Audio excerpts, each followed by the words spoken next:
Dr. Femi Adegbulu joins us now to discuss our theme for the day. He's a diplomacy and security analyst. Thank you for coming on today. A pleasure to be here again. Thank you. Well, yes, indeed. Nigeria is still talking about negotiations with this peace talk with Boko Haram, even though you have some people who still don't understand why that is. But from your perspective, they say they will explore that peace option with Boko Haram. How do you see this playing out? Do you think we should accept that? Well, from day one, I've always said that it's not normal to discuss with people who are out to destabilize the peace of the country. This group of dissidents, for instance, who for no reason known to human civilization want to, destroy the federal government or destroy their country. Their case should not be handled with kid glove. These are not people you negotiate with. These are not people you hobnob with or say, why are you doing this to your country? No, they have made up their mind to destroy. And so the federal government should be able to muster all the powers within the office of the commander-in-chief to deal with them decisively. See, the problem we've had all this while is the failure of intelligence, to be able to know who is actually doing what, and also lack of political will to deal with who have been apprehended. So these are the twin problems we have. If we are able to surmount this problem, I don't think Boko Haram is a situation that is surmountable. It's not. But the thing about intelligence is that, it's not as brazen as you will see if an explosion goes off somewhere.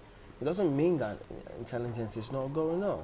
Because time and again, we see some of these bomb diffuser factories being discovered, informants, these guys are being caught on a regular basis. So can we really quantify the level of work being done by intelligence? Now, you agree with me that this thing did not start one day.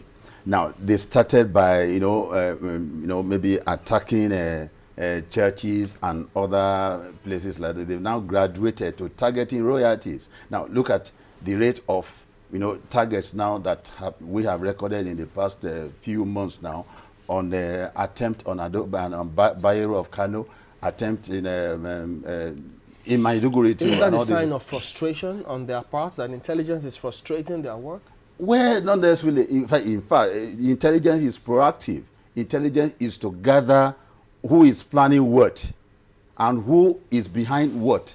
When are they likely to strike? What is their next target now? What is their modus operandi? All these will be gathered through intelligence. Intelligence will checkmate any attempt at doing something. So it's not after the fact.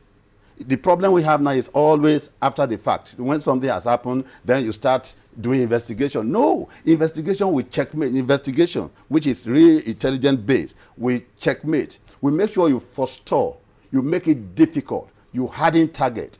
You make sure that you put so many obstacles on the way of the adversary so that they cannot penetrate their target. So intelligence will tell you what they are planning, with a view to blocking such attempts. So if we have perfect intelligence, sincerely, let me tell you something. Can that be something? Since 9/11 on America, have you seen any major attack on American soil perpetrated by the enemy? No, can we compare? Can we use that as a basis? Because before now, what was the state of intelligence in this country? And what is it now? Shouldn't we use those yardsticks as a measurement? Well, I agree with you that terrorism is a new phenomenon in Nigeria, okay? But for the past 2-3 years now, we've been experiencing on a continuous basis. It's been very sporadic. We know, the government, let me say the government know the people who are behind these things. So if you know your enemies, for instance, it becomes very easy for you to, to actually tackle it.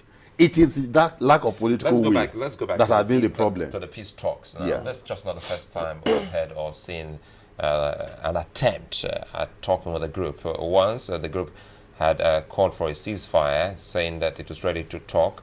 And another time, it was even during the Ramadan of 2012, they also said they were ready to talk, but we've always seen them go back to the onslaught of violence on the people. Well, with the visit of the Vice President to Maiduguri, there's this talk again, making the rounds that they're ready to dialogue and talk with the group. And you say, we shouldn't be thinking of doing all of that. Is there a possibility that the security operatives in Nigeria have been able to, what should I say, deplete the arsenal of this particular group, Boko Haram? No, it is evidence that we have a failure of intelligence on our hand. And if you now say you are going to talk with which group, which means it presupposes that the government or those who are going to talk on the part of government know the people they are going to talk to. No, but so for some, they say, which means that running out of arms and ammunition, running out of ideas, and running out of patience from running from the security people. That is why they are saying that, as the Boko Haram is now saying, well, for real, we want to talk. Well, we should not be under any illusion at all that the people have run out of it. It may be their own tactics of bringing the government into, a kind of bringing the government to kowtow to their own demands. It may be their own strategy. Don't let us be deceived to thinking. Let me tell you, the people, have we ever found out how do they get their weapons? How do they get the moral support they get? How do they get things that get them going? So we have not known that. So it will be premature for anybody to think that they have run out of arms and ammunition when you don't even know who is supplying them in the first place. When we see have porous borders here and there, we see have a cache of arms entering the country. The other time, it was your channel that showed, or the other, your sister channel that showed some Chinese bringing arms to Nigeria. Up to now, we have not been told why those guys should come with arms to Nigeria. Are they coming to fight war or to prevent certain things or some things on the high sea or whatever? We have not been told. So things like this enter the country when we don't even know the purpose for which they come to this country. How can anybody say that they have run out of even their spokesman said that they have run out of this thing? They should not be believed. Because these are enemies, sworn enemies. They can use any tactics to bring the federal government with a view to knowing the strategy of government, to know the direction, where the government is going, so that they can strategize. We should be very careful with how we deal with them. Okay, in your opinion, the ceasefire they've announced and the federal government's moves, is there anything wrong with the ceasefire, first of all? If dissidents announce ceasefire, well, it could be for so many reasons. Maybe between the time they announce ceasefire and the time they envisage the discussion to go on, they are expecting something. It could be, maybe from there, I will borrow your idea of maybe they are running out of arms. Maybe the next one has not arrived, and they have to announce something to show that there is a ceasefire, that we are no longer operating. What about the one they are expecting? When it arrives, they resume. You see, because that's why I say we should deal with this thing from the bottom. It's a holistic thing. So we should know who are behind them, know the philosophy behind it, with a view to quelling the whole thing. How do we get to that bottom? How do we get to the bottom is the fact that we've been very hypocritical with fighting criminality in this country. Just the same way we are not sincere with corruption. You see, don't let us deceive ourselves into thinking that these people are just fighting for nothing. You see, they see the way people display wealth, inordinate wealth. They see how they display these things, and they live in the same society with them.